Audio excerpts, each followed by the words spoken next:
Hello, everybody. Welcome to the Homestand Show, and it's a very, very special show. Not just because Ohtani struck out Trout last night in the WBC final 3-2 to win the WBC final, which was one of the greatest moments of all time, but that's not why this show is special. It's special because it's the return of the one, the only, James Sharman is back in studio today. You'll see him shortly. What a beautiful tan he has, by the way. You're going to see it. I think his hand is popping in the camera. All right, on the show today, it's a packed show. Karina Mustafa stops by of the program. We're going to be talking about some tennis. The Miami Open's going on. A lot of Canadians in that. We'll also talk about the NCAA Women's Sweet 16. She has her picks, some Cinderellas and some favorites we need to look at. Also, Chris Johnson of North Star Bets is going to join us to talk about the Leafs. How about that?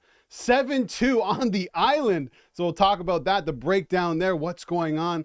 And yes, they're still booing John Tavares. Figure it out. Also on the show, Justin Pooney, who was my co-host last week, is back in to talk Raptors and Pacers as the Raptors kick off a very important 4-game homestand. All right, without further ado, let's bring him in. James Sharman. I know that people miss my great insights in all things North American sport. They do. So I thought I'd return. We missed you a lot here, Sharman. No, you didn't. Justin was great. He was great. I sat on the beach and watched every homestand show. No, you didn't. No, I didn't know. No. How was it just to log off? Amazing. I do it very easily. Was actually. it phone off, left in the room? Yeah. Wow.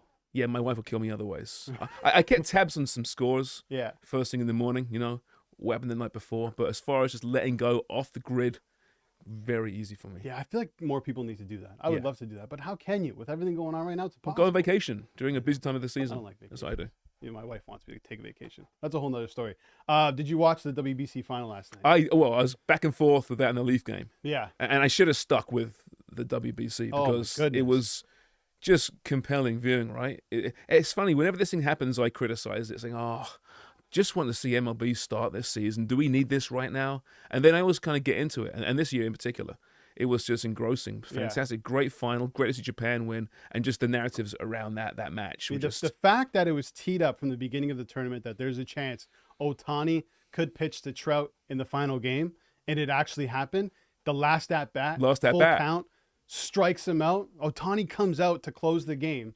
He throws over 100 3 times and kills him with a slider, a breaking ball at the end to win the game. Like, you can't make that stuff up. This guy, I mean, I don't think we really comprehend what we're seeing with this guy. I don't think so either. In the context of sport in general, I don't think I've ever seen anything quite like it. I mean, he does everything, literally. I mean, 101, and he's incredible. Over 400 during this tournament with the bat. Yeah. I mean, name me another athlete that's doing this in any sport that does two things as well. It's just him, and he's got some speed too. Marc Bergeron.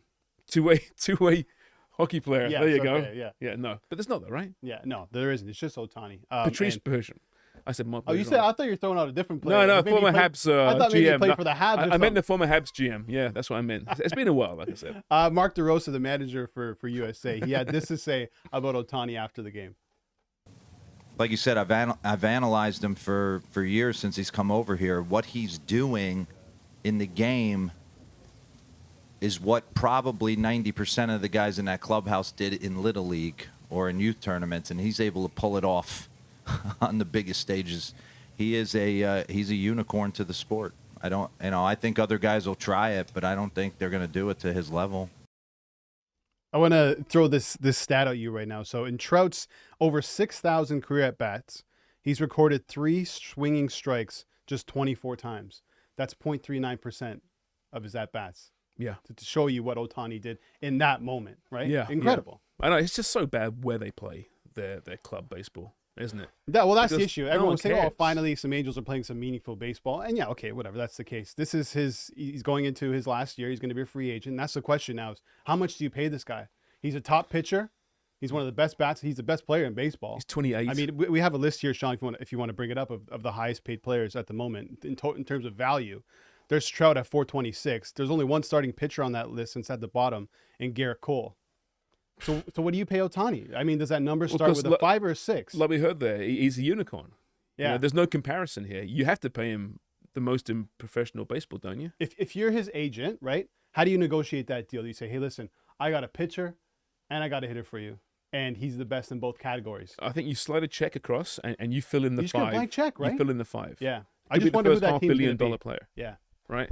Yeah. Because, I don't know what the comparison is in any sport We know who the greats are, the GOATs, so to speak, right? But no one's doing what he does in two such different conflicting positions. And he'll be doing it for the next decade, yeah. if not more. I mean, if you look at starting pitchers in terms of guys who are making the most money, Scherzer and Verlander are up there, I think, at $43 million a year.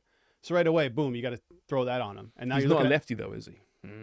That's his only downfall. I bet you he could. And he's not American either, which would help. Yeah, exactly. There's a tweet that was going around. It was him in the dugout just like throwing the ball. They were playing a game like closest to the wall, and he won. And the tweet was, Ohtani's that kid who's just good at everything. Yeah, I hate those guys. He's fast. He can hit. And he's a leader as well. Yeah. He's a great leader. You saw the speech. Yeah, that's right. Before the game. I mean, this guy speaks and people listen. I know Japanese, so allow me to translate. Thank you, Twitter. He says, let's stop admiring them. If you admire them, you can't surpass them.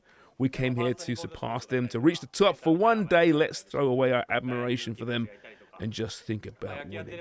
I love that speech. I love that, too. That's like from Rudy or something, isn't it? Yeah. Well, it tells you how important that game was.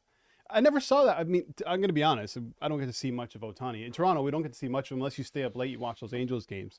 But I didn't expect him to also be a leader. No. In that clubhouse, which I'm he assuming seems so quiet and reserved, doesn't he? Yeah. I mean, it's probably easier for him to do that in Japan because of the language barrier. But I know I've watched him do a couple of interviews in English. It's not bad. But the culture of Japanese sportsmen and Asian sportsmen too, there's far less bravado. There's far less ego. Yeah. They're just there to do a job. And I think maybe that's why you felt like he needed to say that. Yeah, maybe. I know you admire these guys, and I know you respect them, but listen. Let's go and beat them. We got to beat them. And they did. They did. All right, coming up, Karina Mustafa, the program, to talk some NCAA basketball.